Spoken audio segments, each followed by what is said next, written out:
السلام علیکم.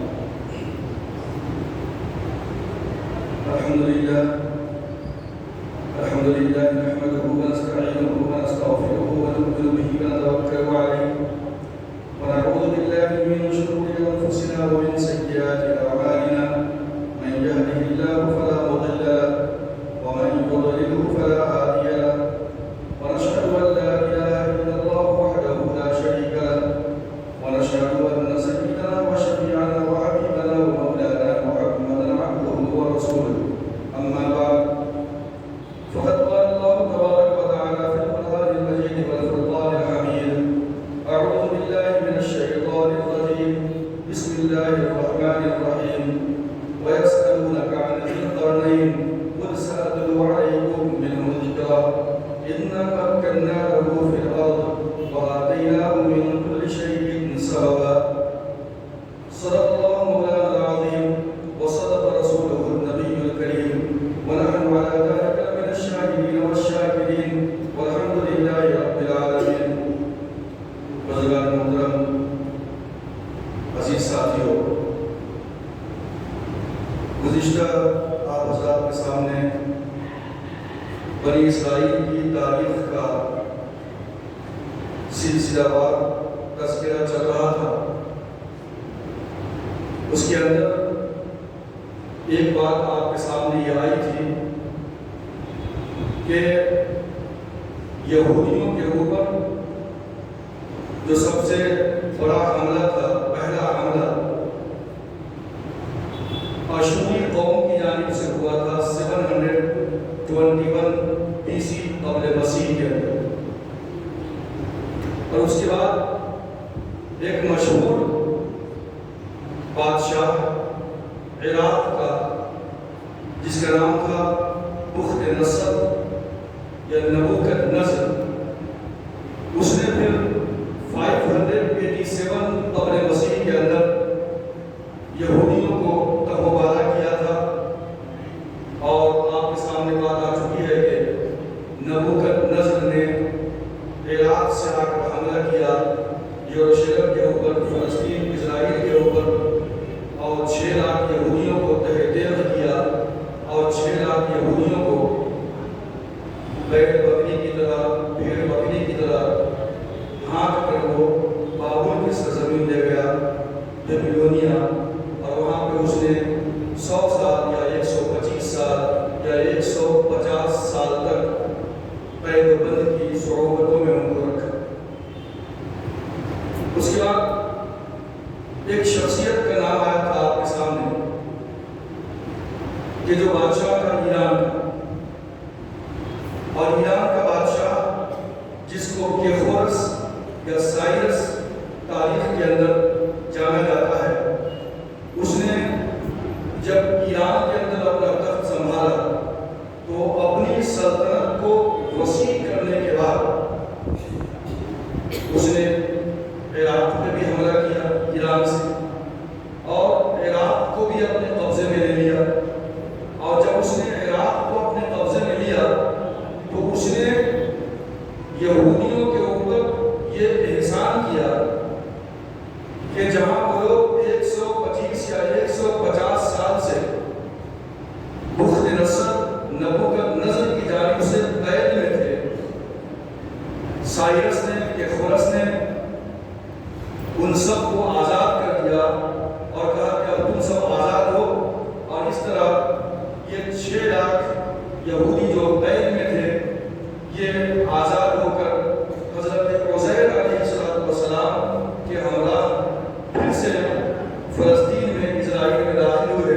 اور پھر وہاں پہ بخت نصر نبوکت نصر نے جو ٹیمپل آف سلیمان کو توڑ کر دیا تھا، حضرت عزیر علیہ السلام کی نگرانی میں یہودیوں نے اپنا ٹیمپل پھر سے بنایا. یہاں تک بات آ چکی ہے. اس سے پہلے بھی آپ اس کے بعد کے واقعات بھی آپ کے سامنے آ چکے ہیں. آج میں اس شخصیت کی متعلق اس شخصیت کے بارے میں آپ کے سامنے ذکر کروں گا کہ جس نے تمام کے تمام بنی اسرائیل کو 150 150 سال یا 100 سال کی قید و بند کی زندگی سے نجات دلائی. اور میں نے کہا کہ وہ ایران کا بادشاہ کہ خورس یا سائرس تھا، اور اسی کے بارے میں قرآن مجید نے سورہ کہف کے اندر ذوالقرنین کے نام سے اس کو یاد کیا ہے. میں نے قرآن مجید کی جو آیت پڑھی تھی وَيَسْأَلُونَكَ عَنِ ذِي الْقَرْنَيْنِ قُلْ سَأَتْلُو عَلَيْكُم مِّنْهُ ذِكْرًا إِنَّا مَكَّنَّا لَهُ فِي الْأَرْضِ وَآتَيْنَاهُ مِن كُلِّ شَيْءٍ سَبَبًا. تقریباً ایک رکوع تک پورا کا پورا رکوع ذوالقرنین کے متعلق ہے کہ خورس یا سائرس اسی کا نام ذوالقرنین ہے. ذوالقرنین کا مطلب ہے دو سینگوں والا. قرن کے مطلب سینگ کے آگے، قرنین دو سینگ. یہ جو بادشاہ تھا یہ جب تاج پہنتا تھا تو اپنے تاج کے اوپر اس نے دو سینگیں لگا دی. اس کی بنیاد پہ اس کو لوگ ذوالقرنین کہتے تھے یا ذوالقرنین سے یاد کیا جا رہا ہے. تاریخی اعتبار سے جو ذوالقرنین ہے اس کے بارے میں آتا ہے یہ ایک چھوٹی سی ریاست کا حکمراں تھا، لیکن کچھ لوگ اس کے جانی دشمن ہو گئے. تو ذوالقرنین نے اپنی جان بچانے کے لیے کسی صحرا میں جا کر کے کچھ دنوں تک پناہ لیا، اور اس کے بعد یہ آہستہ آہستہ فارس کا یعنی ایران کا بادشاہ بنا. ذوالقرنین اس نے اپنا لقب کیوں اختیار کیا یا اس کو کیوں یاد کیا جانے لگا؟ تو آپ نے سنا کہ دو سینگیں اس کے تاج کے اندر تھیں. اب اس نے اپنے تاج پہ دو سینگیں کیوں لگوائی تھی؟ اس کے متعلق مفسرین کرام لکھتے ہیں کہ اصل میں جو ایران کا علاقہ ہے یہ جس وقت ذوالقرنین وہاں پہ حکمراں ہوا ہے تو ایران دو حصوں میں بٹا ہوا تھا. دو مملکتیں تھیں ایران. ایک کا نام مادا تھا اور دوسرا کا نام پارس، اور اسی پارس سے فارس یا فارس بعد میں اس کا نام پڑ گیا کہا جانے. یہ دو الگ الگ مملکت تھی. جب یہ ذوالقرنین آیا ہے تو اس نے دونوں کو ایک کر دیا ہے، دونوں کو ملا دیا. تو دونوں کو ملانے کی وجہ سے یہ بڑا پراؤڈ اور فخر محسوس کرتا تھا. تو اس نے یہ بہتر سمجھا کہ میں نے دو مملکت کو ملا دیا ہے، اسی لیے میں اپنے تاج کے اوپر اس بات کی یاد دہانی کے لیے دو جو ہے سینگیں لگوا لیتا ہوں. چنانچہ اس بنیاد پہ چونکہ مادا اور پارس کو اس نے ایک کر دیا تھا جو ایران ہے جو فارس بنا، تو اس لیے اس نے جو ہے اپنے تاج کے اوپر دو سینگیں لگوائی. اس کے علاوہ اور بھی باتیں بہت مختلف ہیں ذوالقرنین کے بارے میں.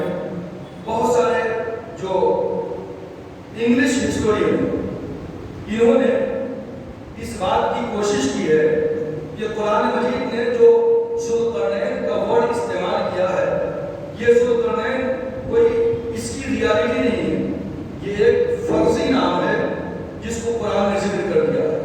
اسی لیے ہمارے لیے اس بات کا جاننا بھی ضروری ہے کہ یہ فرضی نام نہیں ہے. کیوں؟ جب بعض لوگ یہ کہتے ہیں کہ یہ ذوالقرنین تھا کون؟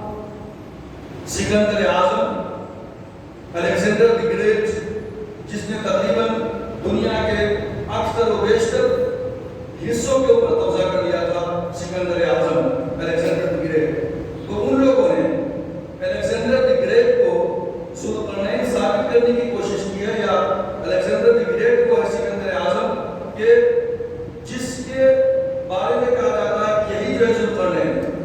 لیکن قرآن مجید نے ذوالقرنین کی جو صفات بیان کی ہیں کہ وہ ایک نیک اور صالح بندہ تھا. ظاہر سی بات ہے کہ سکندر اعظم کے اوپر قرآن مجید کے جو صفات بیان کی گئی ہیں ذوالقرنین کے متعلق وہ تمام کی تمام کوالٹیز اور صفات سکندر اعظم کی زندگی سے کوئی تعلق نہیں رکھتا. لہذا سکندر اعظم کو ذوالقرنین نہیں کہا جا سکتا.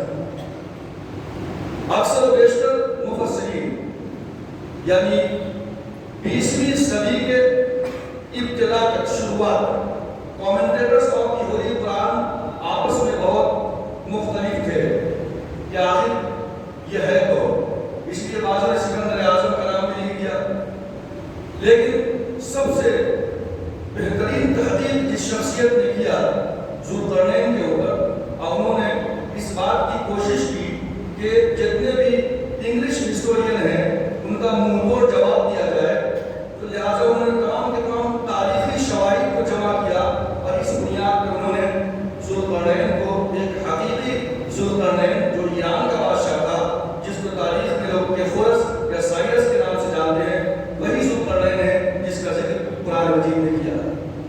دوسری بات یہ کہ مفسرین کرام مختلف تھے اس سلسلے کے اندر۔ مولانا عبدالکلام آزاد نے ترجمان القرآن کے اندر بڑی تفصیل کے ساتھ جو ہے تمام کے تمام تاریخی شواہد کا ذکر کرتے ہوئے اس بات کو ثابت کیا ہے کہ یہ ذوالقرنین وہی کیفورس یا سائرس ہے کہ جو ایران کا بادشاہ تھا۔ اب یہ کیفورس یا سائرس یا ذوالقرنین، اس کا بھی سوال یہودیوں نے کیا تھا انڈائریکٹلی محمد رسول اللہ صلی اللہ علیہ وسلم سے۔ 3 سوالات مشرکین مکہ کو ان حضرات نے مدینے سے یہ دے کر کے بھیجا تھا کہ ٹھیک ہے، اگر محمد کو صلی اللہ علیہ وسلم اس بات کا دعویٰ ہے کہ وہ اللہ کا نبی اور رسول ہے، تو ان سے یہ 3 سوالات پوچھو۔ ایک سوال کیا تھا؟ یہی کہ اصحاب کہف غار والے کون ہیں؟ اصحاب کہف کا ہی ذکر چل رہا ہے، یعنی اصحاب کہف کے بعد اللہ تبارک و تعالیٰ نے ذوالقرنین کا ذکر کیا ہے۔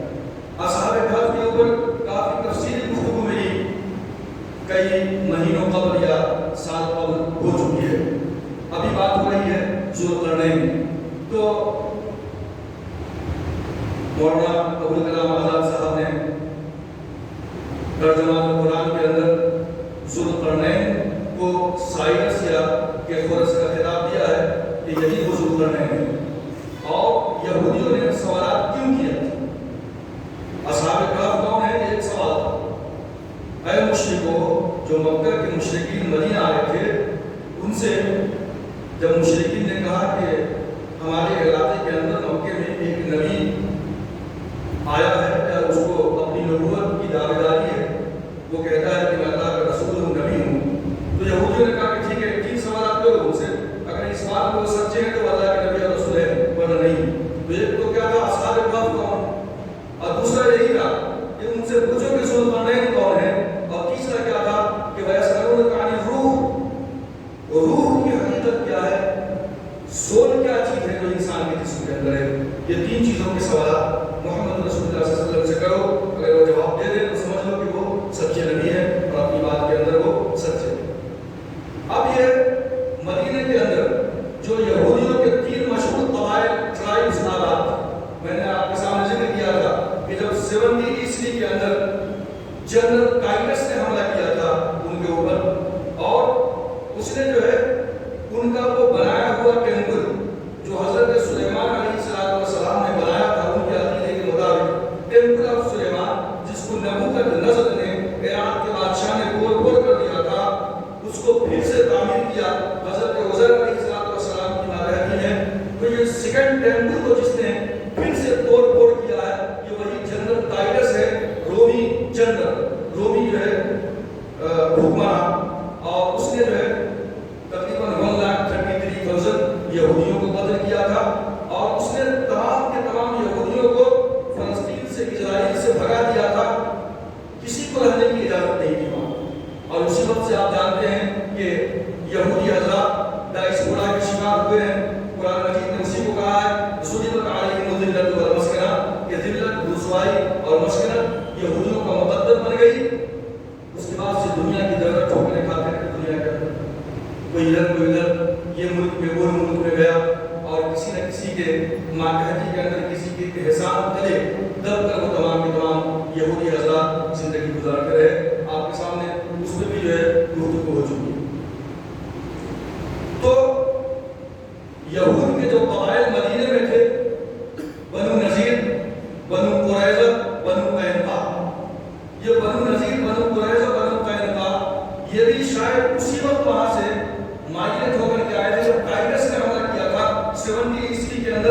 مشکل جو وہاں سے بھاگ کر یہ یہاں پہ آ گئے تھے مدینے کے اندر. اللہ کے رسول صلی اللہ علیہ وسلم جب مدینے تشریف لائے ہیں تو ان تینوں کو جلا وطن کیا گیا ہے, یہاں سے بھگایا گیا ہے, یہ بھی تاریخ ہے. اور ان کے جلا وطن کیے جانے کا آج بھی یہودیوں کو بڑا غلط اور افسوس ہے. وہ یہ کوشش کرتے ہیں, سوچتے ہیں کہ ایک نہ ایک دن ہم پھر سے اس جگہ کو واپس لے دیں, مدینے کے اندر پھر سے گھسیں گے, یہ بھی ان کا دعویٰ ہے. اسی طریقے سے آج جو حملہ ہو رہا ہے آپ دیکھتے ہیں غزہ کے اوپر, یہ تو ایک چھوٹی سی مثال ہے, ایگزامپل ہے, اور آگے بہت کچھ ہونے والا ہے. کیونکہ ان کا جو مین تھیم ہے اور ان کا جو مین مقصد ہے وہ کیا ہے, ان کا جو دعویٰ ہے کہ یہ تو ہمارے باپ دادا کی زمین ہے پوری, یہ بھی ہماری ہے, اسرائیل, فلسطین, اور اس زمانے کے اندر یہ جو شام ہے یہ بھی فلسطین ہی کہلاتا ہے, شمالی اردن کا علاقہ یہ بھی فلسطین کہلاتا ہے. تو یہ اردن بھی ہمارا ہوگا, ملک شام بھی ہمارا ہوگا, اور اسی طریقے سے مدینے کو ہم کو جلا وطن کیا گیا تھا, ہم مدینے میں بھی قابض ہوں گے. اور یہاں تک کہ عراق کے اندر نبوکدنضر نے تمام یہودیوں کو 150 سال تک قیدی بنا کر رکھا تھا, لہذا عراق بھی ہماری سرزمین ہے, عراق کے اوپر بھی ہم قابض ہوں گے. اسی طریقے سے حضرت سیدنا یوسف علیہ السلام کے زمانے میں تقریباً 300 سال بہترین دور یہودیوں کا, جب حضرت یعقوب علیہ السلام کو حضرت یوسف علیہ السلام نے اپنے تمام 11 بھائیوں کے ساتھ بلا لیا تھا, اور وہاں مصر کے اندر یہ لوگ آباد تھے, تو ان کا یہ کہنا ہے کہ مصر بھی تو ہمارا ہے, لہذا مصر بھی ہمارا ہوگا, عراق بھی ہمارا ہوگا, اردن بھی ہمارا ہوگا, سیریا بھی ہمارا ہوگا, فلسطین کا علاقہ بھی ہمارا ہوگا. تو یہ ان کا خواب ہے کہ یہ اسرائیل نہیں ہوگا بلکہ ہم گریٹر اسرائیل میں ہیں, گریٹر اسرائیل. تو یہ ان کا دعویٰ ہے, یہ ان کا اصل مقصد ہے, اور اسی مقصد کے لیے وہ گاہے بگاہے اپنی کوشش جاری کرتے ہیں اور کرتے رہتے ہیں, اور یہ ایک نہ ایک دن ایسا ہو کر رہے گا. پھر اس کے بعد حالات بدلیں گے, پھر ان کو جو ہے پسپائی نصیب ہوگی. تو یہ اپنی جگہ پر ان کا ایک مقصد ہے. تو میں یہ کہہ رہا تھا کہ یہودیوں نے یہ سوال پوچھا تھا ذوالقرنین کے بارے میں, وجہ یہی تھی کہ ذوالقرنین کو یہودی حضرات اچھی طرح جانتے تھے, کیونکہ جب 587 قبل مسیح میں نبوکدنضر عراق کے بادشاہ بابل لے گیا تھا, اس کو وہاں قید کر دیا تھا, اور اس کے بعد جب ایران کا بادشاہ ذوالقرنین کے خورس یا سائرس نے ان کو آزادی دلائی تھی, 150 سالہ اسیری کے بعد قید و بند کی زندگی گزارنے کے بعد ان کو آزادی دیا تھا, یہ وہی ذوالقرنین تھا. لہذا یہودیوں کو پہلے سے پتا تھا ذوالقرنین کے بارے میں, اصحاب کہف کے بارے میں, اور روح کے بارے میں وہ سوال کر رہے تھے. یہ 3 سوالات انہوں نے کیے تھے, کیونکہ وہ جانتے تھے کہ ذوالقرنین کیا ہے, ہمارا بہت بڑا محسن ہے, اور اس کا احسان تمام کے تمام یہودیوں کو ہوگا. اب ذوالقرنین کے بارے میں قرآن مجید نے جو آگے کہا ہے, اور اسی کے متعلق جو ہے یاجوج اور ماجوج کا بھی ذکر ہے آگے پوری کی پوری ایک رکوع کے اندر.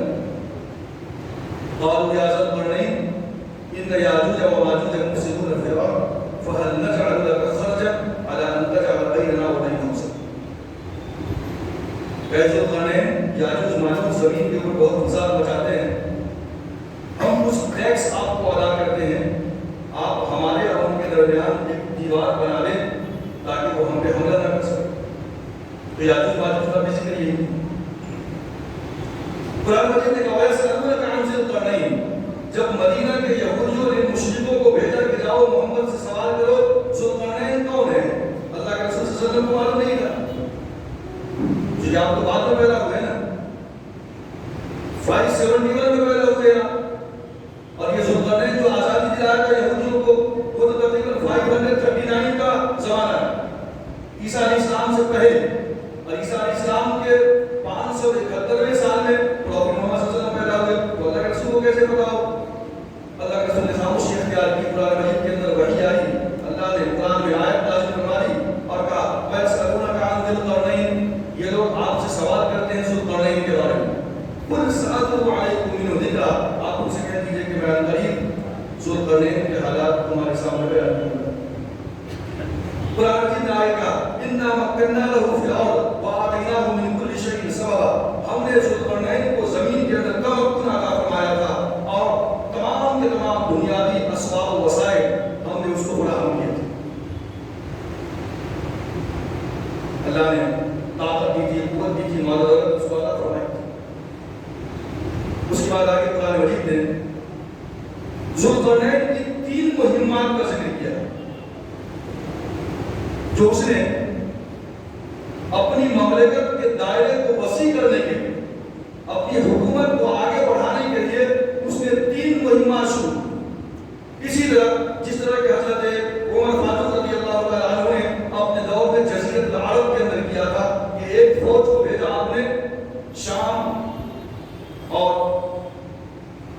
مصر کی طرف، ایک فوج ہمارے ہوا۔ اسی طریقے سے جو ہے حضرت عمر فاروق رضی اللہ تعالیٰ عنہ نے اور ایک کو جو ہے بھیجا تھا کہ وہ طاف تک لوگ آ گئے تھے۔ اسی طریقے سے ذوالقرنین نے بھی تقریباً جو ہے 3 طرف جو ہے اپنا مہم کو جو ہے آگے بڑھایا۔ قرآن مجید نے سب سے پہلے جس کا ذکر کیا ہے کہ حتی اذا بلغ مغرب الشمس وجدها تغرب في عين حمية ووجد عندها قوما قلنا يا ذا القرنين إما أن تعذب وإما أن تتخذ فيهم حسنا قال أما من ظلم فسوف نعذبه ثم يرد إلى ربه فيعذبه عذابا نكرا وأما من آمن وعمل صالحا فله جزاء الحسنى وسنقول له من أمرنا يسرا ثم أتبع سببا حتى إذا بلغ مطلع الشمس۔ تو ایک مہم اس کی ہے مغرب الشمس، سورج کے غروب ہونے کی جگہ، اور دوسری جو اس کی مہم ہے وہ مطلع الشمس، سورج کے نکلنے کی جگہ ہے۔ اب یہ مغرب الشمس کیا ہے اور جو تیسری مہم ہے وہ یاجوج ماجوج والا معاملہ ہے۔ اب یہ مغرب الشمس جو ہے یہ اس سے مراد جس طرف سورج غروب ہوگا، یعنی ذوالقرنین جب اپنی فوج کو لے کر کے حملہ کرتے ہوئے اور تمام کے تمام ملکوں کو فتح کرتا ہوا یہ پہنچتا ہے میڈیٹرینین سی کے پاس، یورپ کے علاقے میں پہنچتا ہے۔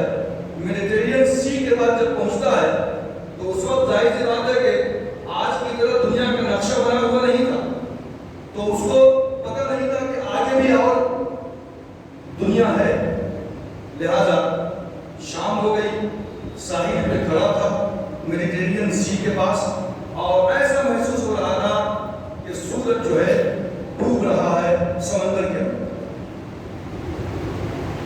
اور وہاں جو ایک سی ہے جس کو ایجین سی کہا جاتا ہے، اس کا جو پانی ہے وہ میلا ہے، تھوڑا گدرا ہے، صاف پانی نہیں، تو وہ سورج ایجین سی کے اندر ڈوب رہا تھا۔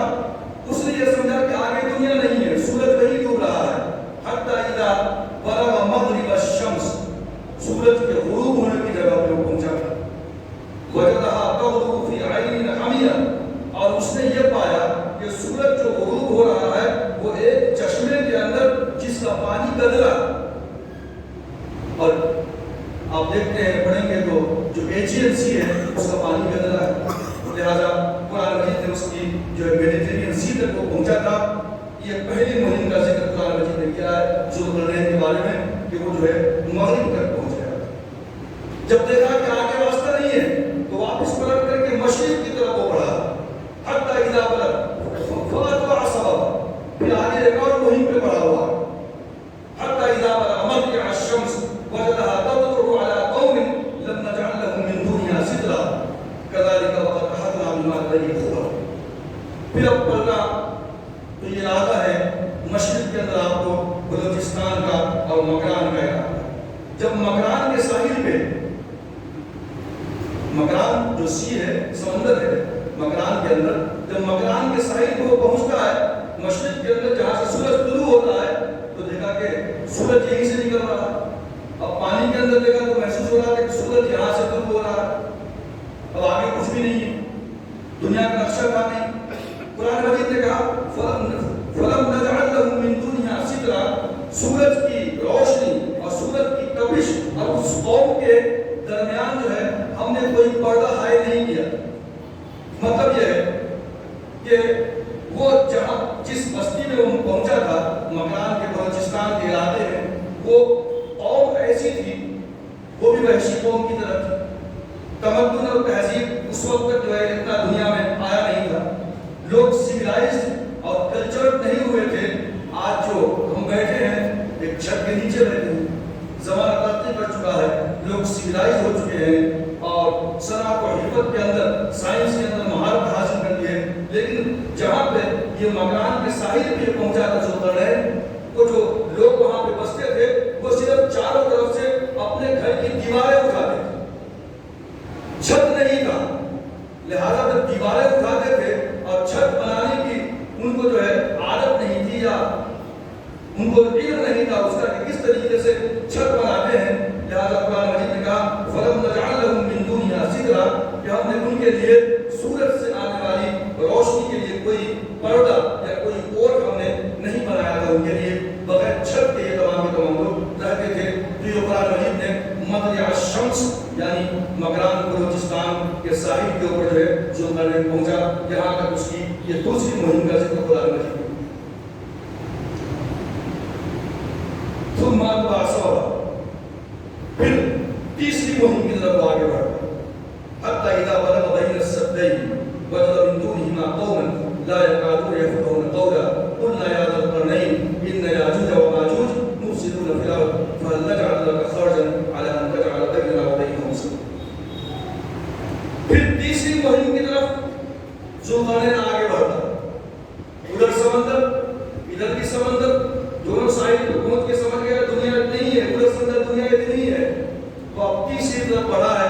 تو اب یہ جو علاقہ ہے، یہ علاقہ جو ہے جو ہم کہتے ہیں کہ بحر الکاہل، بلیک سی اینڈ کیسپین سی، یہ دونوں سمندر کیسپین سی اینڈ جو ہے بحر الکاہل بلیک سی، یہ دونوں تقریباً جو ہے ایک ساتھ گزرتی ہیں، اور اسی کے مقابل میں متوازی ایک دو جو ہے پہاڑی لمبا سلسلہ چلتا ہے پہاڑوں بین السدین، دو دیوار کے بیچ میں پہنچا، دو پہاڑوں کے بیچ میں وہ پہنچا جہاں پہ قوم آباد تھی، لیکن وہ ایسی وحشی قوم تھی کہ ان کی بات کو سمجھ نہیں پا رہی تھی، ان کی بات یہ سمجھ نہیں کر رہے، لیکن کسی ترجمان نے کسی طریقے سے بات سمجھ میں آئی۔ قرآن مجید نے کہا، یہ ان لوگوں نے کہا قلنا یا ذا القرنین ان یاجوج وماجوج مفسدون فی الارض، یاجوج ماجوج ایک وحشی قوم آباد تھی جو ہے پہاڑی کے اس طرف، یا جو پہاڑی کے اندر ایک دولت ہے کھاٹی تھی جس کو عبور کر کے جس میں سے گھس کر کے ادھر رہنے والی قوم کے اوپر وہ لوگ جو ہے حملہ کر دیا کرتے تھے، لوٹ مار مچا کر۔ اس نے کہا کہ ہم آپ کو کچھ ٹیکس ادا کر دیں گے، پیسے ادا کر دیں گے، اس جو قوم جو ہم پہ حملہ آور ہوتی ہے اس گھاٹی کے درمیان سے اس راستے کو بند کر دیں۔ ہوتا ہے کہ آج پانی جا رہا ہے، اور اگر پانی جا رہا ہو، دو طرف پہاڑ ہو اور بیچ میں جو ہے ہم برج بنا لیتے ہیں چلنے پھرنے کے لیے، یا کبھی آپ نے دیکھا کہ یمن کا جو ڈیم ہے بہت مشہور ہے سد معارف، جس کا ذکر قرآن مجید کے اندر، وہاں بھی ویسے ہی سلسلہ تھا کہ پہاڑیاں تھیں اور بیچ کے اندر جو ہے جانے والے پانی کو روک کر کے روک دیا، تو گویا کہ ادھر پورا کا پورا چشمہ ہو گیا، پانی ہی پانی ہے، اب اس پانی سے اپنی کھیتی باڑی کرو۔ تو یہ کیفیت شاید رہی ہوگی کہ جو ہے دو پہاڑوں کے بیچ میں جہاں سے وہ لوگ گھس کر کے آتے تھے، جو ہے ذوالقرنین نے ایک بہت بڑی دیوار بنا دی۔ آتونی سبر الحدید حتی اذا ساوى بین الصدفین قال انفخوا حتی اذا جعله نارا قال آتونی افرغ علیہ قطرا۔ قرآن مجید کہ جب جو ہے ذوالقرنین سے کہا گیا، ذوالقرنین سے کہا گیا کہ ہم کچھ ٹیکس ادا کر دیتے ہیں، تو ذوالقرنین نے کہا کہ قال ما مكنني فيه خير، جو اللہ تبارک و تعالیٰ نے مجھے دیا ہے بہت زیادہ ہے، تمہارے پیسے کی ضرورت نہیں ہے، لیکن تم سب کے سب کیا کرو، مجھے جو ہے مین پاور تھا، کچھ لوگ دو مجھے، تاکہ اس کے ذریعے سے میں جو ہے یہ دیوار بنا سکوں۔ لہٰذا زبر الحدید، لوہے کی تختیاں لاؤ، افریقہ علیہ کی قطرہ، اور اس کے اندر آگ جلا کر کے اس میں جو ہے اس نے تانبا ڈالا، اور ایک بہت بڑی تانبا پھیلائی ہوئی دیوار اس نے جو ہے بنا دی، اور اس کے اثرات اور اس کے نقوش آج بھی شاید جو ہے مانیں گے تو آپ کو ملے گا، وہ بھی موجود ہے۔ تو اس نے جو ہے وہ دیوار بنائی۔ اب یہ جو دیواریں ہیں بہت ساری دیواریں بنی ہیں۔ بعض لوگ کہتے ہیں کہ یہ ذوالقرنین کی جو دیوار ہے وہ کیا، یہ جو چائنا وال جس کو ہم کہتے ہیں تقریباً 1500 یا 1200 میل کے اندر بیٹھی ہوئی ہے، لیکن اس کے اندر لوہے کی کوئی تختی لگی ہوئی نہیں۔ اس طریقے سے بعض لوگوں کا خیال یہ بھی ہے کہ شاید یہ ڈیم سد معارف ہے جس کا ذکر قرآن مجید نے کیا ہے، اور وہی جو ہے ذوالقرنین کا بنایا ہوا وہ دیوار ہو، لیکن وہ دیوار بھی ایسی ہے جس کے اندر لوہے کی کوئی تختی لگی ہوئی نہیں ہے۔ پتہ چلا ہے شواہد سے، تاریخی اعتبار سے، کہ وہ دیوار وہی ہے کہ جو کیسپین سی اور جو ہے بلاک سی کے پاس جو دیوار بنائی گئی تھی، وہی جو ہے لوہے کی تختیوں کا استعمال کیا گیا ہے، وہاں پہ بہت مضبوط ہے۔ لہٰذا تاریخی اعتبار سے ہمیں اس بات کی گواہی ملتی ہے کہ وہی کیسپین سی اور بلاک سی کے پاس جو ہے دونوں پہاڑی کے بیچ میں جو بنائی ہوئی دیوار تھی وہی دیوار تھی ذوالقرنین کی۔ اب یہ ذوالقرنین نے وہ دیوار بنائی۔ اب سوال یہ پیدا ہوا کہ یاجوج و ماجوج، یاجوج ماجوج کون ہے؟ وقت کے دامن نکل گئے، میں 4-5 منٹ میں اپنی بات کو ختم کروں۔ یاجوج ماجوج کون ہے؟ اس کے متعلق تو بہت ساری باتیں ملتی ہیں، مختلف مفسرین کرام کی آراء اور ان کے خیالات اور ان کی پیشن گوئیاں بھی آپ کو ملتی ہیں۔ حدیث کے اندر بھی بعض حدیثیں کمزور ہیں، ضعیف ہیں، بعض حدیثیں ہیں کہ جس سے یاجوج ماجوج کا پتہ چلتا ہے۔ اب وہ کہتے ہیں کہ روزانہ وہ قوم اس دیوار کو چاٹتی ہے، پھر وہ پتلی سی بات رہ جاتی ہے تو وہ واپس آ جاتے ہیں، آخر میں انشاءاللہ کہیں گے وہ نکل جائے گی۔ تو یہ سب تمام کی تمام باتیں ہیں۔ یہ جو اصل میں یاجوج ماجوج کو سمجھنا ہے تو جو پچھلی قومیں گزری ہیں ان کے حالات کا مطالعہ ضروری ہے۔ جیسے کہ حضرت جو ہے آدم علیہ السلام کی، یا نوح علیہ السلام کے بعد جو نوح علیہ السلام کی اولاد ہے، جو ان کے پوری دنیا کی جو نسل چلی ہے نا، وہ نوح علیہ السلام کے 3 بیٹوں سے چلی، سام، حام اور یافیث۔ ابراہیم علیہ السلام سامی نسل سے، نوح علیہ السلام کے بیٹے حضرت سام کی اولاد سے ابراہیم علیہ السلام، قوم عاد، قوم ثمود، یہ تمام کے تمام جو ہے سامی نسل ہے، تقریباً ختم ہو گئے۔ قوم عاد برباد ہو گئی، قوم ثمود برباد ہو گئی، اور حام شاید بھی ہم لوگ ہوں، اور جو یافیث ہے، یہ یافیث پورے کے پورے یورپین علاقوں کے اندر ان کی اولاد پہ، اس لیے بعض مفسرین نے جیسے کہ کہا کہ رشیا ہے، ماسکو ہے، یافیث کے ایک بیٹے کا ذکر جو ہے ماسک کے نام سے نہیں ملتا ہے، تو مفسرین نے کہا کہ ہو سکتا ہے کہ جو ماسک ہے اسی سے ماسکو بنا، اور یہ رشیا کا علاقہ ہے۔ تو پتہ چلتا ہے کہ اینگلو سیکسن نے جو دنیا میں تباہی مچائی ہے، چاہے آپ برطانیہ کی ہسٹری پڑھیں، چاہے آپ جو ہے امریکہ کی ہسٹری پڑھیں، ریڈ انڈینز کو جو ہے جو لوگ ختم کیا، جن لوگوں نے مارا، اور پھر پوری دنیا کے اندر جو یہ کلونیزم کا سسٹم چلا، کلونین، انہوں نے حملہ کیا، قتل و غارت کیا، اور اس کے بعد جو ہے پوروں کو اپنا محکوم بنایا، اپنا غلام بنایا، اور یہ پورا کا پورا اینگلو سیکسن جو یورپین قوم ہے، جو وحشی قوم تھی، حضرت جو یافیث کی اولاد تھی، یہ پوری کی پوری اولاد جو ہے ان کی وہ کہہ رہا ہے۔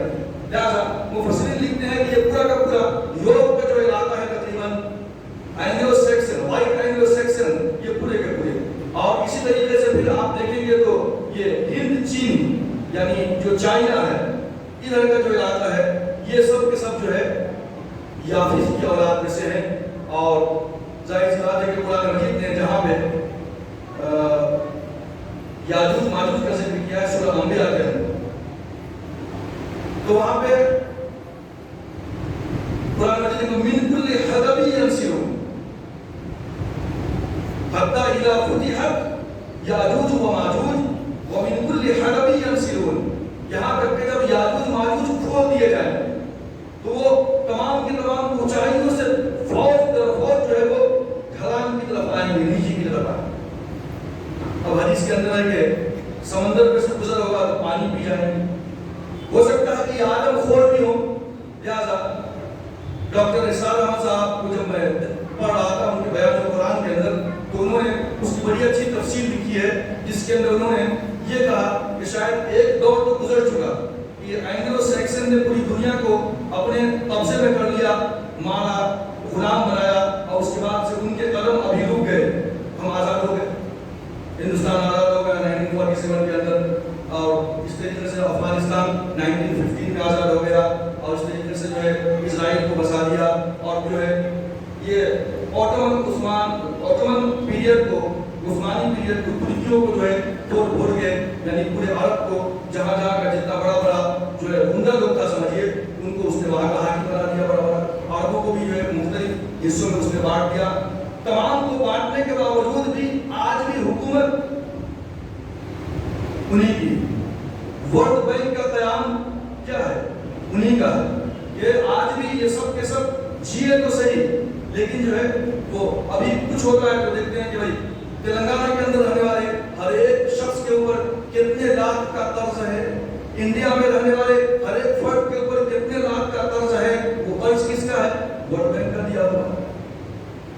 تو جی تو رہے ہیں لیکن انڈائریکٹلی آج بھی وہ ہمارے حاکم ہیں، وہ ہم پہ حکومت کر رہے ہیں انڈائریکٹلی.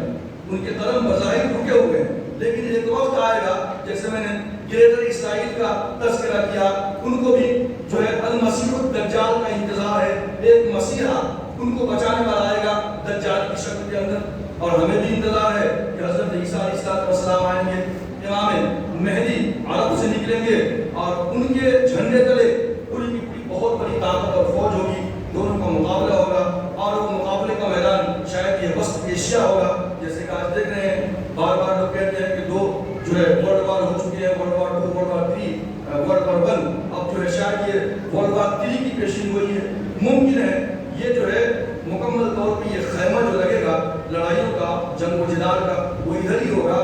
اور اس کے بعد یہ بھی کہا جاتا ہے کہ اب جو ہے معاملہ جو ہوگا تو یہ حضرت عیسیٰ علیہ السلام آئیں گے، عیسائیوں سے جنگ ہوگی، یہودیوں سے جنگ ہوگی، اور پوری کی پوری دنیا جو ہے مسلمان ہو جائے گی. لیکن اس کے بعد پھر سے قیامت کے قریب میں قرآن مجید نے کہا حتی اذا فتحت یاجوج و ماجوج، جب یاجوج ماجوج کو کھول دیا جائے. آج تمام کی تمام جنگوں کے اندر، دنیا کی لڑائیوں کے اندر چائنا ایک واحد ملک ہے جو بہت ہی خاموشی کے ساتھ بیٹھا رہتا ہے. کبھی کبھی ایک دو لفظ بول دیا کرتا ہے. اور یہی وہ قوم ایسی ہے جو یافیس کی اولاد بھی ہے، یافیس کی اولاد بھی ہے. یہ تو یافیس کی جو اولاد ہے نوح علیہ السلام کے بیٹے، یافیس کی اولاد سمجھیے یاجوج ماجوج ہے. وائٹ اینگلو سیکشن جو ہے، اینگلو سیکشن کی شکل کے اندر، یورپین قوم کی شکل کے اندر، جس نے پوری دنیا کو غلام بنایا کسی زمانے میں. آج بھی ان کی غلامی ہے انڈائریکٹلی. لیکن قیامت کے قریب میں یہ چائنیز جو ہے شاید کہ جو ہے پوری دنیا کے اندر ایک مرتبہ پھر سے تباہی و بربادی مچائیں گے. وَمِن كُلِّ حَدَبٍ يَنْسِلُونَ، اتنی طاقت ہے ان کے پاس، اور فوجی قوت اتنی ہے ان کے پاس، انسانوں کا سمندر ہے ان کے پاس. تو ہو سکتا ہے جہاں سے گزریں گے پانی کو پینے چلے جائیں گے. آدم خور بھی ہے، کتا، بلی اور سور ہر ایک چیز کو نکل جایا کرتے ہیں، سانپ کو بھی کھا جایا کرتے ہیں. تو بہت ممکن ہے شاید کہ قرب قیامت کے اندر یہ چائنیز حضرات ادھر سے ایک بہت بڑا سیلاب ہوگا اور سارے کے سارے انسانوں کا قتل ہوگا. اور اس کے بعد بھی شاید عیسیٰ علیہ السلام دعا کریں گے، یہ تمام کے تمام مر جائیں گے. یہاں تک کہ پوری دنیا جو ہے لاشوں سے بھری ہوگی. ایک صاف شفاف پرندہ جو ہے اڑنا چاہے گا، اڑتے اڑتے چلا جائے گا. وہ جو ہے گندی جگہ پہ بیٹھنا نہیں چاہے گا، لیکن آخر میں مجبور ہو کر کے اس کو کوئی بھی ایسی جگہ نہیں ملے گی جہاں پہ انسان کی لاشیں نہ ہو. پھر وہ اسی لاش کے اوپر بیٹھ جائے گا. پھر جو ہے عیسیٰ علیہ السلام دعا کریں گے تو جو ہے بارش ہوگی. اس کے بعد یہ ساری کی ساری زمین میں جو ہے چیزیں ختم ہو جائیں گی اور ہر طرف ہریالی چھا جائے گی. تو شاید یہ جو ہے ہو سکتا ہے کہ یہی لوگ ہوں. تو یہ قرآن مجید نے جو ذوالقرنین کا ذکر کیا ہے، یاجوج اور ماجوج کا ذکر کیا ہے، میں سمجھتا ہوں کہ جو ہے میں نے اس سے پہلے گفتگو کیا تھا کہ جس نے سائرس کے خورس نے جو ہے یہودیوں کو آزادی دلائی تھی وہ ایران کا بادشاہ کے خورس تھا، سائرس تھا، قرآن مجید نے اس کو ذوالقرنین کہا ہے۔ اسی لیے میں نے سوچا کہ کچھ گفتگو آج جو ہے ہماری ذوالقرنین کے اوپر، سائرس کے خورس ایران کے بادشاہ کے اوپر ہو جائے۔